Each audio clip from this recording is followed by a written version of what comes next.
Good morning students. आज आपके सामने class 9 subject SS geography chapter first Bharat आकार और स्थिति। इस विषय पर जो है आपको पहले समझाया जा चुका है एक वीडियो में। इसमें जो आपको लेसन इंट्रोडक्शन समझाया था, 6% समझाए थे। बाकी के जो क्वेश्चन बचते हैं इस वीडियो में समझाए जाएंगे, ध्यानपूर्वक सुनिए।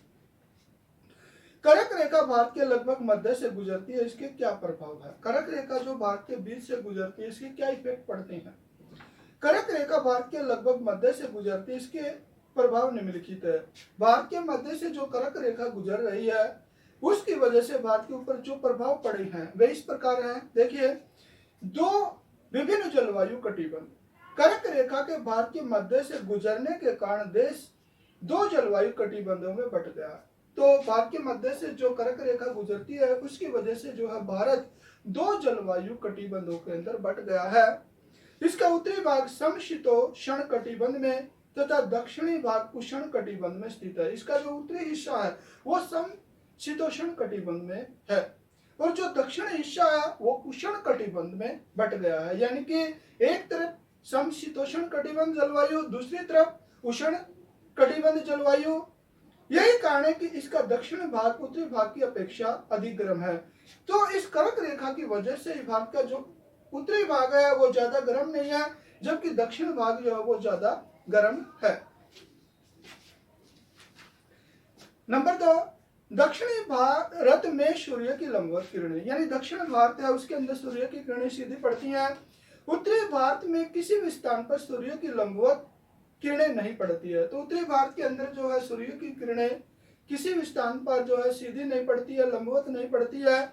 जबकि दक्षिण भारत के सभी स्थानों पर वर्ष में 2 बार सूर्य की किरणें सीधी पड़ती है। जबकि जो दक्षिण भारत है इसके अंदर जो है सूर्य की किरणें साल में 2 बार जो है बिल्कुल सीधी पड़ती है।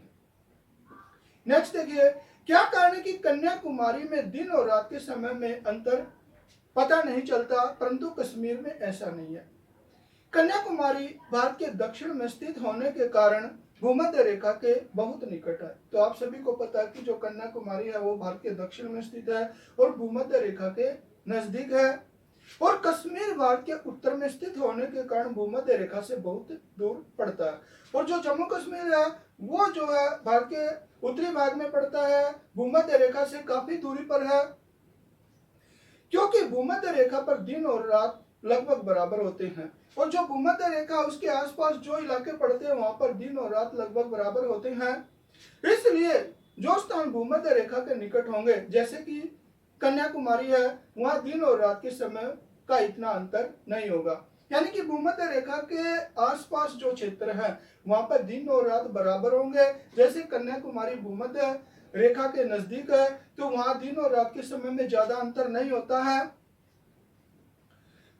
जैसे जैसे हम भूमध्य रेखा से दूर जाएंगे, तो जैसे जैसे हम भूमध्य रेखा से दूर होते चले जाएंगे वैसे वैसे दिन और रात के समय में भी अंतर बढ़ता जाएगा, वैसे वैसे दिन और रात के समय में भी अंतर आता जाएगा। इसी कारण कश्मीर जो भूमध्य रेखा से काफी दूर है, यही रीजन है जो जम्मू कश्मीर है भूमध्य रेखा से काफी दूरी पर है। दिन और रात के समय में काफी अंतर पड़ता है, दिन और रात के समय में ज्यादा अंतर होता है। नेक्स्ट देखिए, भारतीय उपमहाद्वीप से क्या अभिप्राय है, यह किन देशों से मिलकर बना है? उत्तर देखिए, भारतीय उपमहाद्वीप एशिया में स्थित होते हुए भी एक अलग भौगोलिक इकाई दिखाई देता। तो जो भारतीय उपमहाद्वीप है एशिया के अंदर स्थित है, एशिया महाद्वीप में स्थित है। ये जो अपनी एक अलग से भौगोलिक इकाई दिखाई देता है तथा इस महाद्वीप में कई देश सम्मिलित है। तो जो भारतीय उपमहाद्वीप है इसमें कई देश शामिल हैं। इसके उत्तर पश्चिम में पाकिस्तान, यानी इसके उत्तर पश्चिमी हिस्से के अंदर पाकिस्तान, केंद्र में भारत, बीच में भारत, उत्तर में नेपाल, इसके उत्तर में नेपाल, उत्तर पूर्व में भूटान तथा पूर्व में बांग्लादेश है। तो ये जो है इसके इर्द गिर्द जो है भारतीय उपमहाद्वीप के देश स्थित है।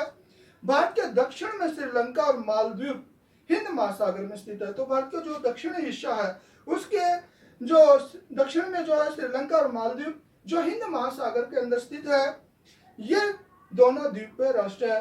जो आपका श्रीलंका है, मालदीव है, ये दोनों जो है द्वीपीय राष्ट्र है, यानी समुद्र के अंदर जो है स्थित है ये। अब देखिए नेक्स्ट, अंतरराष्ट्रीय व्यापार मार्ग की दृष्टि से भारत की स्थिति बहुत ही महत्वपूर्ण, स्पष्ट कीजिए। यानी अंतरराष्ट्रीय व्यापार की दृष्टि से भारत जो है महत्वपूर्ण स्थिति बनाए हुए है। कैसे? भारत की स्थिति अंतरराष्ट्रीय व्यापार मार्ग के संदर्भ में बहुत ही महत्वपूर्ण है। तो भारत की स्थिति जो है अंतरराष्ट्रीय व्यापार के लिए जो है बहुत ही महत्वपूर्ण स्थिति है।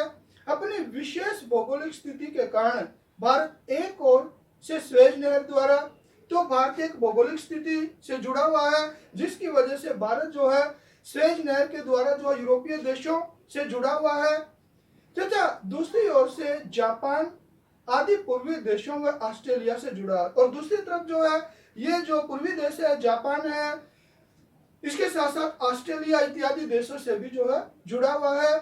इसके अतिरिक्त भारत की स्थिति खाड़ी तथा अरब देशों के संदर्भ में भी बड़ी महत्वपूर्ण है। इसके साथ साथ जो है भारत की स्थिति जो खाड़ी के देश है, अरबीय देश है, इनके संदर्भ में भी जो है बहुत ही महत्वपूर्ण स्थिति बनाए हुए है और व्यापार की दृष्टि से भी जो है काफी महत्वपूर्ण है। इसलिए जो है भारत अंतरराष्ट्रीय व्यापार की दृष्टि से जो है बहुत ही महत्वपूर्ण स्थिति में है। तो बच्चों आज आपके सामने जो है चैप्टर फर्स्ट ज्योग्राफी में भारत आकार और स्थिति, इस विषय पर जो है लगभग सभी क्वेश्चन करवा दिए गए हैं। सभी बच्चों ने जो है कॉपी में भी लिखने हैं, याद भी करने हैं। धन्यवाद।